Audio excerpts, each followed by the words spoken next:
সবসময় শুধু খারাপ কাজ করেছিল।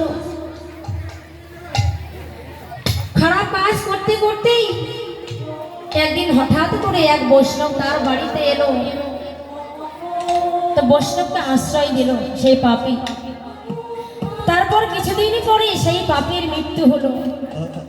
তখন যমরাজ জিজ্ঞাসা করলো, তুমি কি চাও? তুমি সারা জীবনে অনেক খারাপ কাজ করেছো, কিন্তু তুমি একটু ভালো কাজও করেছো। সেটা হচ্ছে এক বৈষ্ণবকে তুমি আশ্রয় দিয়েছো। ও মা,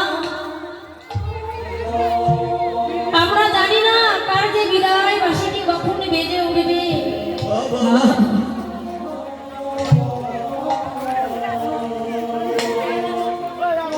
কার যে কখন যাবার সময় হবে। তাই শাস্ত্রে বলছি,